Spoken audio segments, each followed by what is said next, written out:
우리가 함께 읽은 창세기 25장은 이제 아브라함이 죽고 그의 아들 이삭의 가정 가운데 쌍둥이가 태어나고 또 쌍둥이가 장자권을 이제 거래하는 그러한 내용으로 기록되어 있는데, 우리가 이러한 내용들을 차례로 살펴보도록 하겠습니다. 자, 창세기 25장 1절부터 6절까지 보면 여기에 아브라함의 후처가 등장합니다. 그두라라는 처가 등장합니다.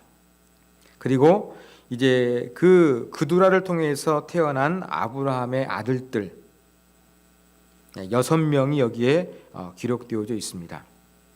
우리가 성경을 읽어갈 때에 어떤 생각하기 쉽냐면, 지금 아브라함이 죽었습니다. 사라가 죽었습니다. 그러니까 아브라함이 외로울 것이다. 그래서 아브라함이 후처 그두라를 맞이했을 것이다. 그리고 그두라가 낳은 아들 6명이 언급되고 이제 다른 내용으로 넘어가는 것처럼 보입니다.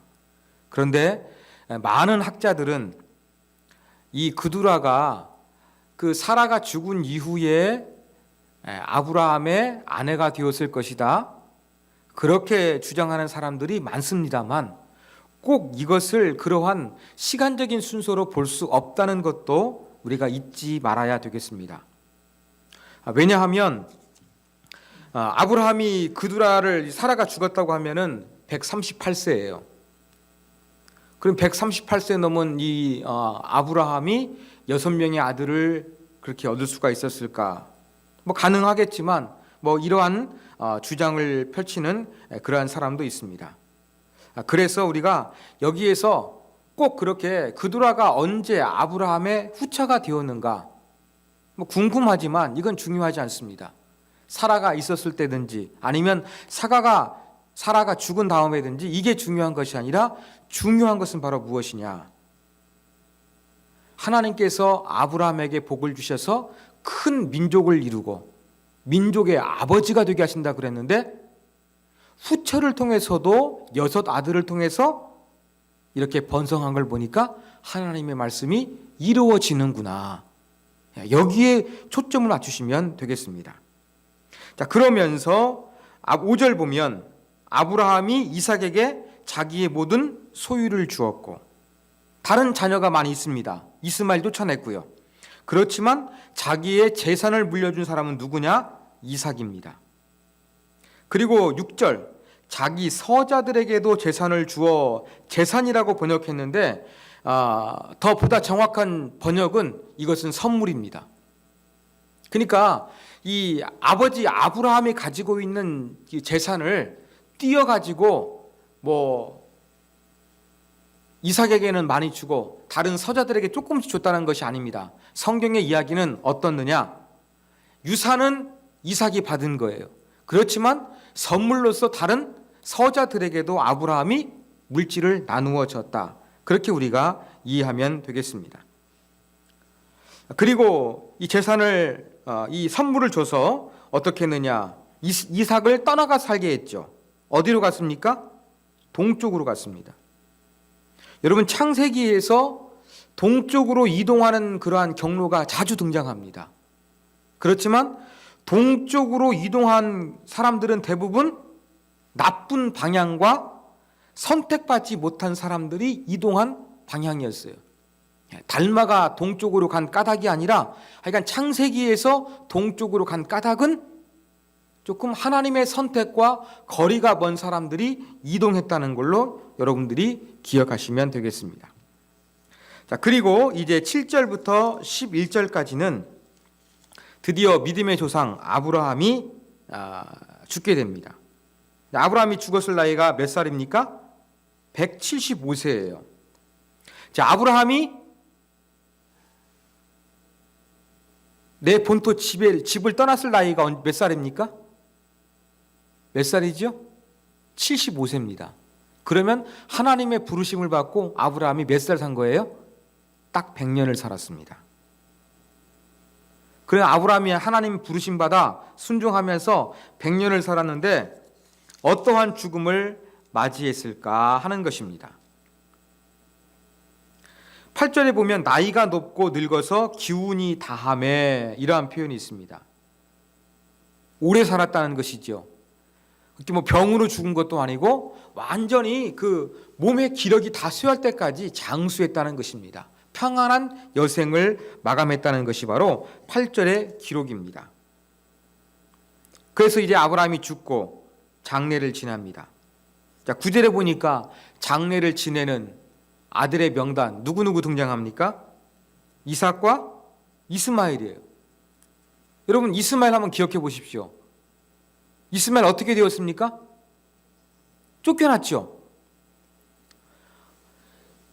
이삭이 젖을 때쯤 그 잔치를 벌였는데 하갈의 아들 이스마엘이 이삭을 조롱하고 희롱했거든요. 그러니까 그날 쫓아냈거든요. 그런데 이스마엘이 등장하고 있습니다. 어떻게 된 것일까요?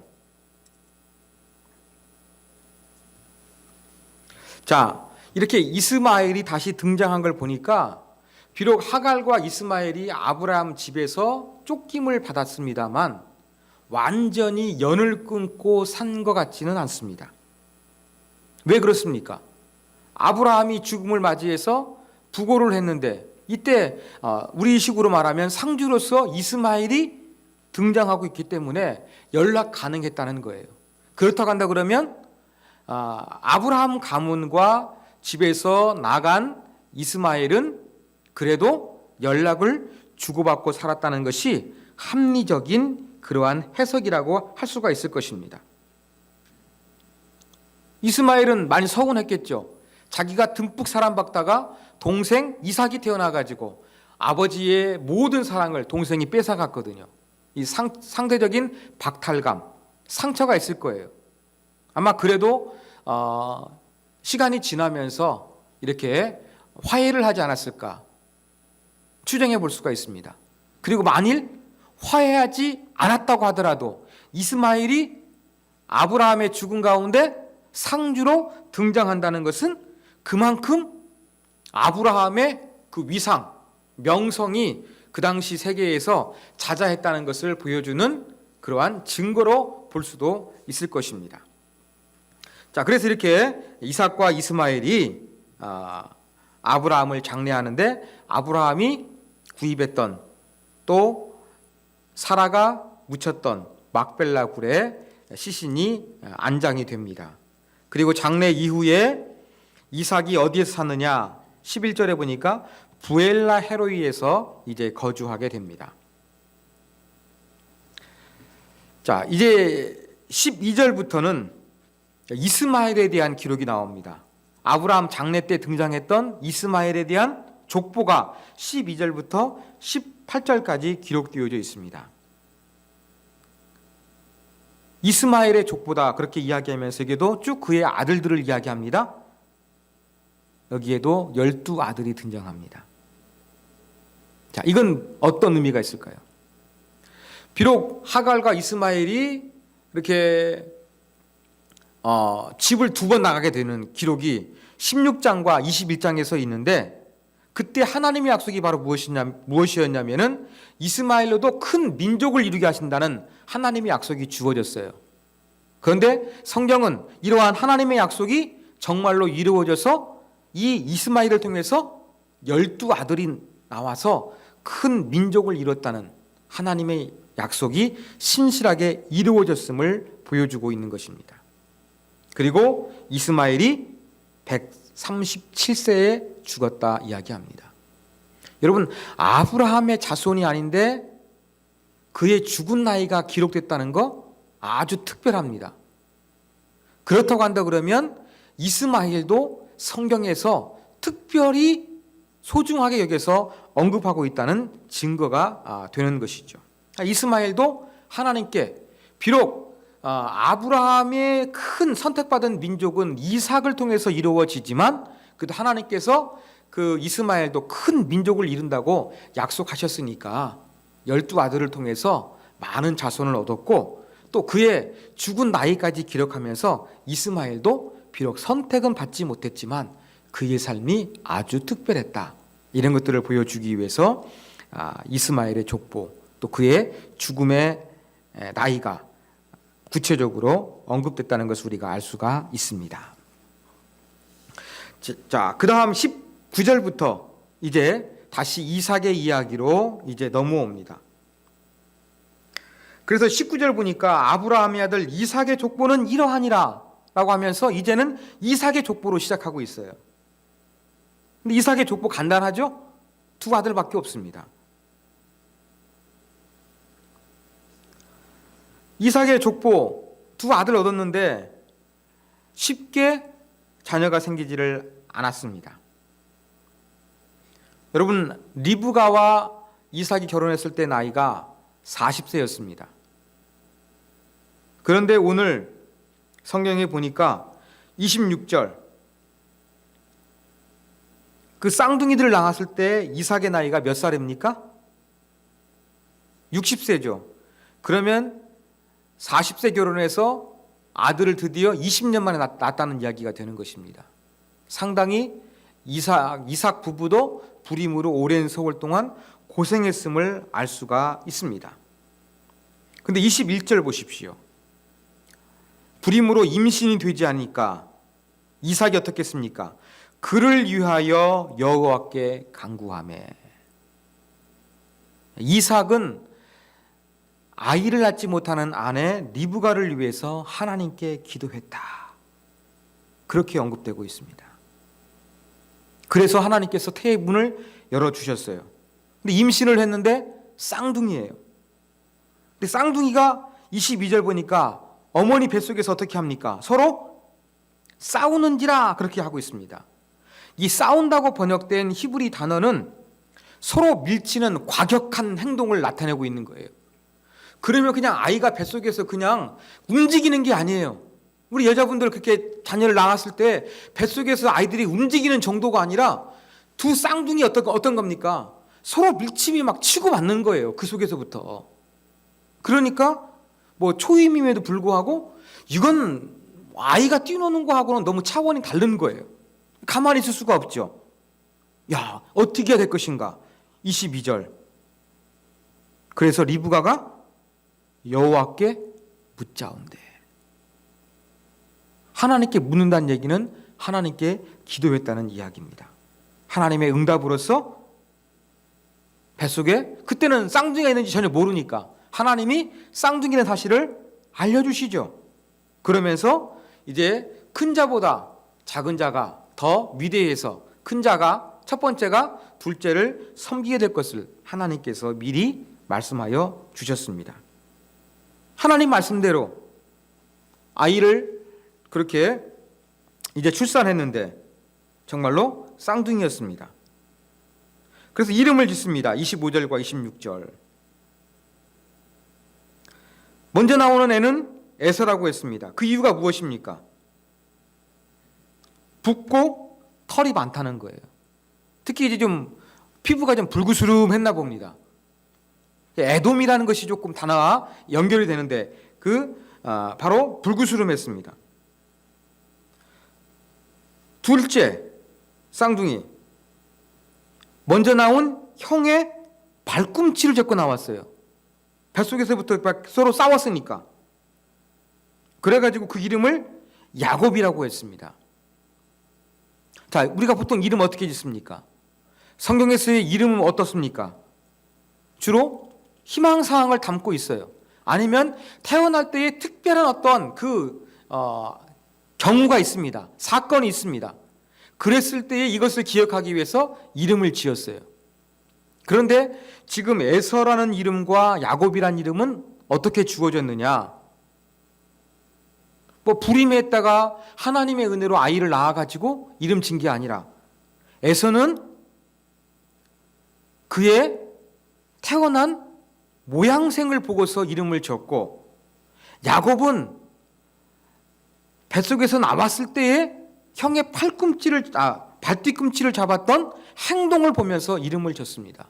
그래서 이 에서와 야곱의 이름은 아이의 신체적인 특징과 또 태어났을 때의 그 특별한 행동을 가지고서 이름을 짓는 특이한 케이스로 기록이 된다는 것을 우리가 알 수가 있습니다. 이렇게 이제 드디어 이삭의 족보가 시작됐죠. 이제 27절부터는 시간이 지나서 두 쌍둥이가 장성했을 때를 이야기합니다. 뱃속에서 싸웠는데 서로 기질이 달랐어요. 에서는 사냥을 좋아합니다. 아우팅을 좋아해요. 활동적이에요. 그런데 야곱은 어떻습니까? 조용해서 장막, 텐트 안에 자주 머물러요. 정적이에요. 고요한 편이에요. 기질이 다릅니다. 그런데 28절에 보니까 이삭은 에서가 사냥을 해서 잡아다 준 고기에 고기 맛을 들였어요. 그래가지고 에서가 사냥해서 잡아줘서 요리한 것을 아주 좋아해가지고 에서를 사랑하게 되고, 리브가는 야곱을 사랑하게 되었습니다. 부부가 이렇게 쌍둥이 자녀가 있는데 한 아이만 특별히 편애하는 이러한 조금 건강치 못한 그러한 모습을 보여주고 있습니다. 그러던 어느 날 야곱이 죽을 씁니다. 요즘으로 하면은 스프를 끓겠지요. 근데 에서가 아마 들에서 사냥해서 되돌아왔나 봅니다. 피곤했습니다. 그리고 배가 고팠습니다. 그래서 그 붉은 죽을 나로 먹게 하라, 그렇게 이야기를 했어요. 31절에 보니까 야곱의 반응이 무엇입니까? 형이 배고파가지고 피곤해서 좀 죽 좀 먹게 해달라 이야기하니까 장자의 명분을 팔라고 이야기합니다. 그리고 잘 아시는 것처럼 에서가 내가 지금 피곤하고 죽게 생겼는데 이 장자의 명분 이까짓 게 무슨 소용이 있어? 이러한 생각을 하면서 야곱에게 장자의 명분을 팔아버리죠. 그런데 야곱은 맹세를 하면서 확약을 받습니다. 그 다음에 이제 죽을 주고 그것을 에서가 먹고 마시고 일어나 나가버립니다. 에서가 장자의 명분을 가볍게 여겼다. 이러한 내용으로서 창세기 25장이 끝이 나고 있습니다. 자, 이러한 창세기 25장을 통해서 우리가 배울 수 있는 영적인 교훈 몇 가지를 우리가 살펴보도록 그렇게 하겠습니다. 자, 첫 번째 교훈점입니다. 여러분, 아브라함에게 복을 주시겠다는 하나님의 약속은 반드시 성취가 되었다는 것입니다. 아까 제가 말씀드렸죠. 그두라를 통해서 6 아들을 통해서 아브라함이 큰 민족의 아버지가 됐고, 또 그의 아들 이스마엘도 12 아들을 통해서 큰 민족을 이뤘습니다. 또 이삭도 있지 않습니까? 그래서 하나님께서 말씀하신 대로, 약속하신 대로 신실하게 아브라함의 후손들을 통해서 큰 민족을 이루게 하시는 하나님의 약속이 이루어졌다는 것을 창세기 25장은 보여주고 있어요. 근데 그게 전부가 아니에요. 여러분 11절을 보세요. 아브라함이 죽은 후에 하나님이 그의 아들 이삭에게 복을 주셨고, 이삭에게 복을 주신 시점이 언제입니까? 아브라함이 죽은 이후예요. 하나님께서 복 주시는 약속이 아브라함이 살아있을 때만 이루어진 것이 아니라 아브라함이 세상을 떠났다 할지라도 하나님은 신실하게 아브라함의 가정을 지키십니다. 그래서 아브라함이 죽은 이후에도 그의 아들 이삭에게 복을 주시는 하나님의 모습, 그 신실하신 하나님이 여기에 기록되어져 있는 겁니다. 약속의 당사자가 죽었어도 하나님은 변함없이 신실하게 아브라함과 약속을 지켜나가시는 사랑의 하나님, 우리가 믿고 따를 만한 신실하신 하나님임을 우리가 여기서 알 수가 있습니다. 그러므로 우리가 하나님 앞에서 어떻게 살아야 되겠습니까? 하나님이 약속하신 것을 반드시 지키는 신실하신 하나님이에요.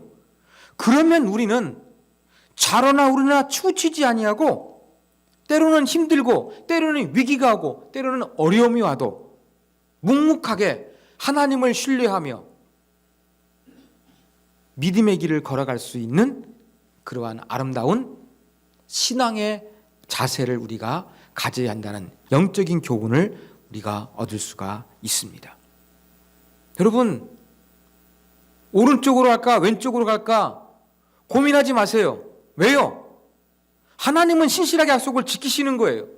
약속의 당사자가 죽었어도 그 아들에게 약속을 이루어 주시고 복을 주시는 하나님이기 때문에 우리는 조금 힘들어서 돌아갈래? 지름길로 갈래? 옆으로 갈래? 뒤로 갈래?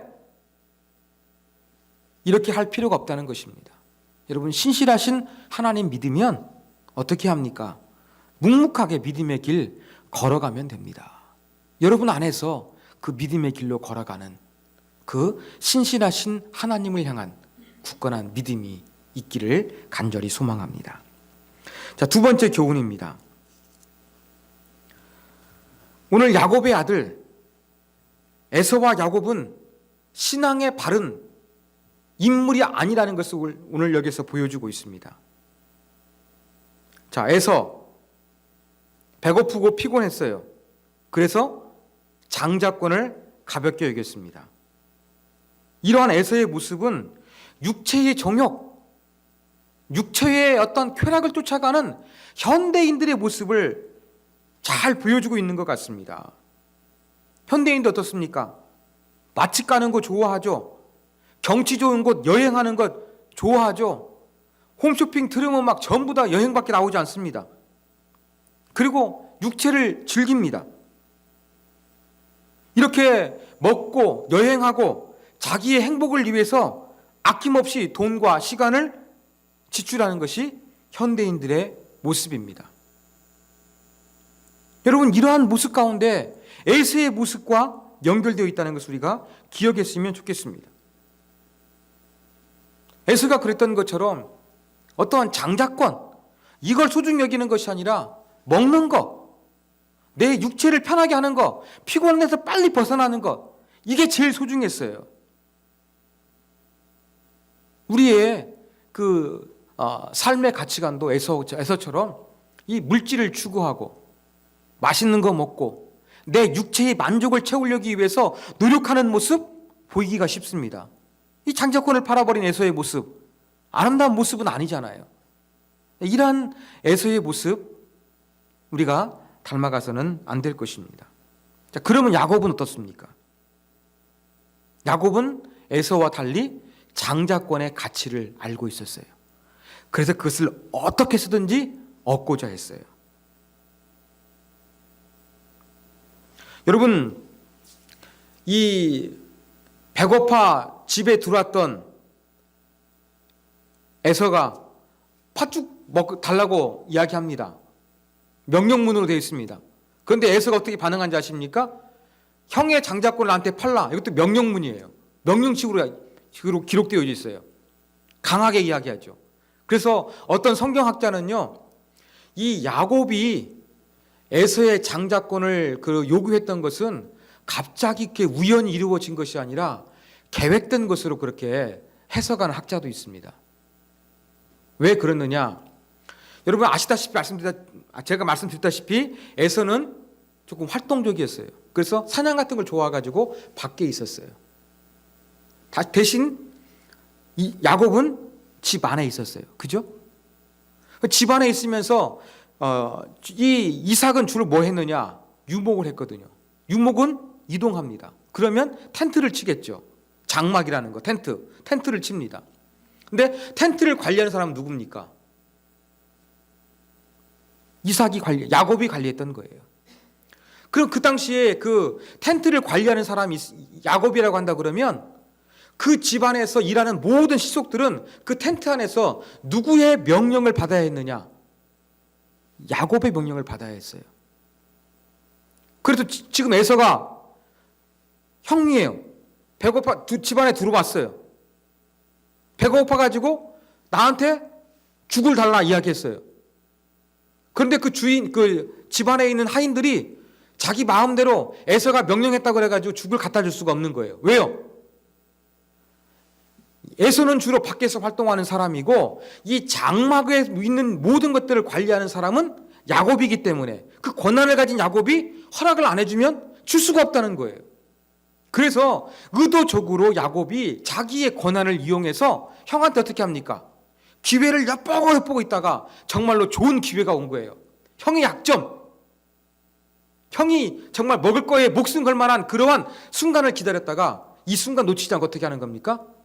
갑자기 형의 장자권을 나한테 팔라, 그렇게 요구했다고 해석하는 학자가 있는데, 제가 볼 때에는 그렇게 틀린 해석은 같지는 않아요. 상당히 개연성이 높다고 할 수가 있습니다. 그래서 야곱이 에서의 장자권을 이제 얻게 되죠. 결과론적으로 보면 그래서 이삭을 통해서 하나님의 나라가 이루어지는데 장자 에서가 아니라 차남인 야곱을 통해서 이루어지게 됩니다. 결과론적으로는 야곱이 장자권을 쟁취했어요. 그 아버지의 축복을 자기의 것으로 만들었어요. 그런데 그 방법은 좋습니까, 나쁩니까? 아름답지가 않은 거예요. 우리가 그래서 이 야곱도 물불을 가리지 않고 목적을 이루게 되면 된다는 식으로 여러분 야곱의 모습을 본받는 것도 이 바람직한 성경 해석이 아닙니다. 하나님은 우리가 에서와 같이, 반대로 야곱과 같이 살기를 원치 않으시는 거예요. 영적인 것 에서처럼 무시하고 현실적으로 물질 문명에 취해 살기를 하나님께서 원치 않으시는 거예요. 그렇다고 영적인 것을 소중히 여겨가지고 그것을 추구하되 야곱처럼 그렇게 참 이렇게 좀 나쁜 방법을 통해서 그 쟁취하는 것, 하나님이 기뻐하시는 것이 아니라는 것을 우리가 기억해야 되겠습니다. 술책을 통해서 하나님의 그 아름다운 것을 얻으려고 하는 것도 하나님께 영광이 되는 모습이 아니라는 것을 우리가 기억해야 되겠습니다. 그러므로 그 야곱이 장자권을 받은 것은 맞습니다만 그 야곱의 결과를 가지고서 야곱처럼 우리가 본받아야 된다, 이렇게 적용하는 것은 바람직한 해석이 아니라는 거 우리가 기억하면서 에서나 야곱의 삶은 바람직한 삶이 아니라는 것을 우리가 분명히 기억해야 되겠습니다. 그러면 어떻게 살 것인가? 세 번째 교훈입니다.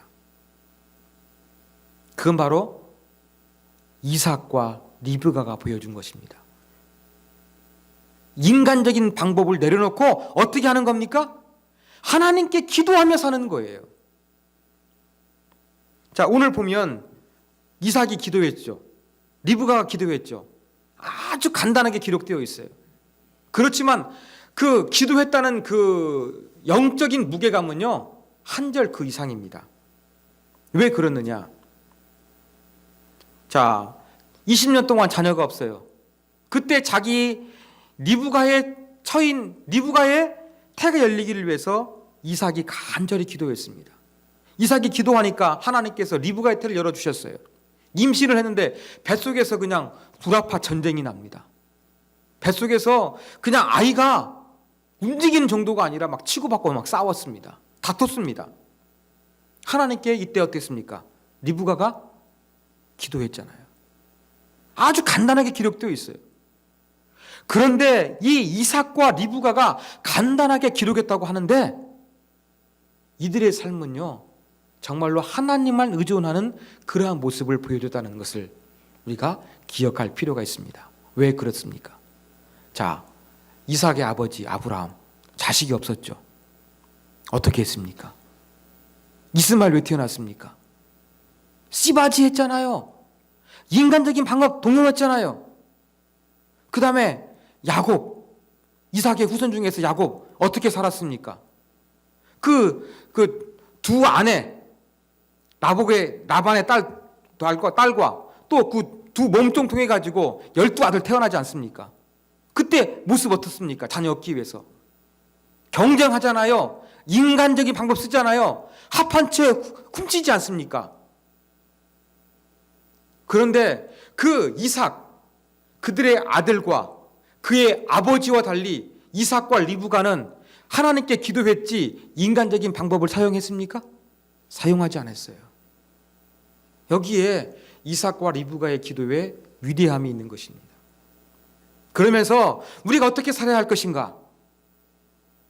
여러분, 에서처럼 육체의 쾌락을 위해서, 육체의 만족을 위해서 살고 영적인 것을 가볍게 여기는 사람이 되어서는 안 될 것입니다. 영적인 가치를 알되 그것을 얻기 위해서 사모하는 마음은 좋지만 그것을 물불을 가리지 않고 술책을 통해서 야비하게 얻는 것도 하나님께서 원하시는 것이 아니라는 것을 기억했으면 좋겠습니다.